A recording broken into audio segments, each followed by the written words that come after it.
ഛായാമോ ധവളാവഗുണ്ഠണവതി തേജോമയീ നൈഷ്ഠികീ സ്നിഗ്ധാപാംഗവിലോകിനീം ഭഗവതി മന്ദസ്മിതശ്രീമുഖീ വാത്സല്യാമൃതവർഷിണീം സുമധുരം സങ്കീർത്തനാലാപിനീ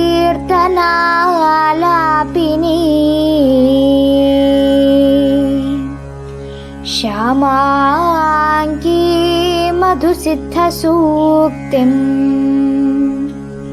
അമൃതാനന്ദാത്മികാ ഈശ്വരീ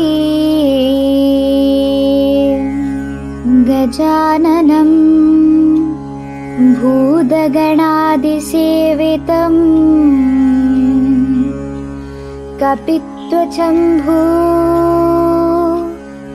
ഫലസാരഭക്ഷിതം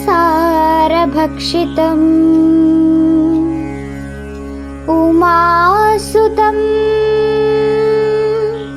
ശോകവിനാശകാരണം നമാമി വിഘ്നേശ്വര പാദപങ്കജം കൂജന്തം രാമ രാമേഭി മധുരം മധുരാക്ഷരം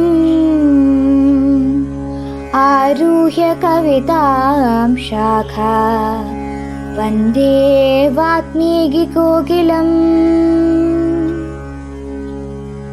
ഓം ഹരിശ്രീ ഗണപതേ നമഃ.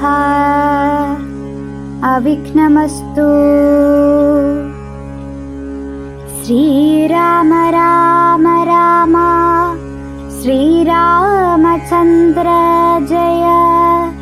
ശ്രീരാമ രാമ രാമ ശ്രീരാമഭദ്ര ജയ. ശ്രീരാമ രാമ രാമ സീതാഭിരാമ രാമ. ശ്രീരാമ രാമ രാമ ലോകാഭിരാമ ജയ. ശ്രീരാമ രാമ രാമ രാവണാന്തക രാമ.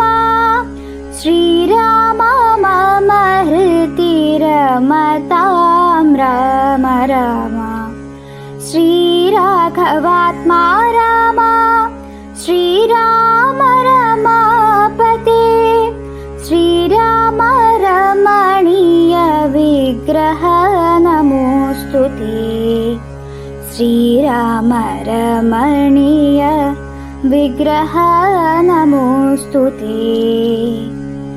നാരായണായ നമോ നാരായണായ നമോ നാരായണായ നമോ നാരായണായ നമഃ. നാരായണായ നമോ നാരായണായ നമോ നാരായണായ നമോ നാരായണായ നമഃ. ശ്രീരാമനാമം പാടി വന്ന പൈങ്കിളിപ്പെണ്ണേ, ശ്രീരാമചരിതം നീ ചൊല്ലിടുമടിയാതെ. ശാരിക പൈതൽ താനും വന്ദിച്ചു വന്ദ്യന്മാരെ. ശ്രീരാമസ്മൃതിയോടെ പറഞ്ഞു തുടങ്ങിനാൾ. സത്തരമെന്നുടെ അജ്ഞയോടും ഭവാൻ പത്തുദിക്കിങ്കലെ കയച്ചിടണം. സപ്തദീപസ്ഥിതന്മാരായ മാനവസത്തമന്മാരെ വരുത്തുവാനായി ദ്രുതം. നേരെ 10,000 കബീരരെ പാരാതയക്കാം സന്ദേശപത്രത്തോടും. പക്ഷത്തിനുള്ളിൽ വരേണം കവികുലം. പക്ഷം കഴിഞ്ഞു വരുന്നതെന്നാകിലോ മധ്യനവനതിനിന്നൊരു സംശയം. സത്യം പറഞ്ഞാൽ ഇളക്കമില്ലേതുമേ.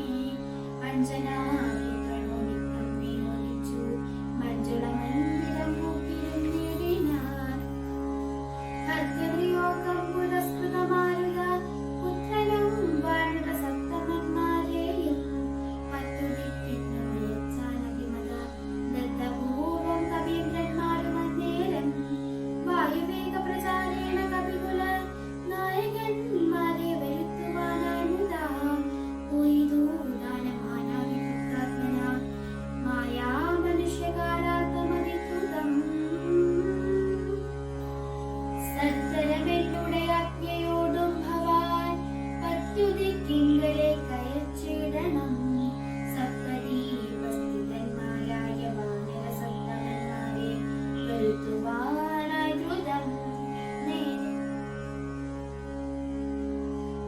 ഓം അഗ്രതീശ്വരി നമഃ.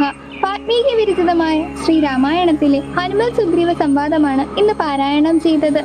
സപ്തചിരഞ്ജീവികളിൽ ഉൾപ്പെടുന്ന ശ്രേഷ്ഠനായ ഹനുമാൻ ശ്രീ പരമേശ്വരന്റെ രുദ്രാവതാരമാണ്. സീതാന്വേഷണത്തിന് സഹായിക്കാമെന്നേറ്റ സുഗ്രീവന്റെ ആവശ്യപ്രകാരം ശ്രീരാമചന്ദ്രൻ ബാലിയെ നിഗ്രഹിച്ചു. എന്നാൽ ചക്രവർത്തിയായ സുഗ്രീവൻ ശ്രീരാമന് കൊടുത്ത വാക്കുമറന്ന് സുഖങ്ങളിൽ മുഴുകി ജീവിക്കാൻ തുടങ്ങി. ആ സന്ദർഭത്തിൽ ശ്രീരാമഭക്തനായ ഹനുമാൻ സുഗ്രീവനെ ഇങ്ങനെ ഉപദേശിക്കുന്നു: സത്യനിഷ്ഠനായ ശ്രീരാമദേവൻ മഹാബലവാനും ഇന്ദ്രപുത്രനുമായ ബാലിയെ താങ്കളുടെ ആവശ്യപ്രകാരം നിഗ്രഹിച്ചു കഴിഞ്ഞു. രാജ്യാഭിഷേകം കഴിഞ്ഞ അങ്ങാകട്ടെ ശ്രീരാമചന്ദ്രന് നൽകിയ വാക്കുകൾ മറന്ന് സുഖങ്ങളിൽ മുഴുകി കഴിയുന്നു. പ്രത്യുപകാരത്തെക്കുറിച്ച് മറക്കുന്ന മനുഷ്യൻ ജീവിച്ചിരുന്നാലും മൃത്യുതുല്യനാണ്. അവർ മിത്രസ്നേഹത്തിന് അർഹനല്ല.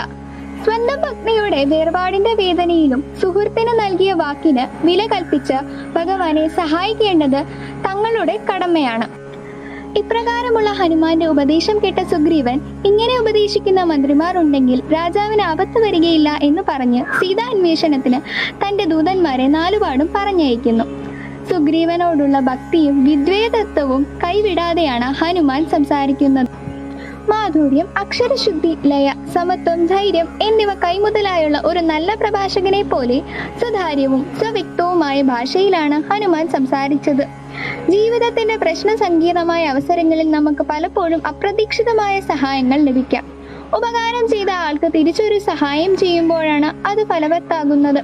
അങ്ങനെ ചെയ്യാൻ സാധിച്ചാൽ അത് നമ്മുടെ അപൂർവ ഭാഗ്യമായി കരുതാം. സുഗ്രീവന്റെ അധർമ്മത്തിന് നേരെ ശബ്ദമുയർത്തുന്ന ചിരഞ്ജീവിയായ ഹനുമാൻ ഈ കലിയുഗത്തിലും ജീവിച്ചിരിക്കുന്നു. മാനവരാശിയുടെ ധർമ്മങ്ങളും അധർമ്മങ്ങളും മനസ്സിലാക്കുന്ന ഹനുമാൻ ഒരു വാനരോത്തമൻ എന്നതിലുപരി ഒരു നരോത്തമനായി മാറുന്നത് നമുക്കിവിടെ കാണാം. നമഃ ശിവായ.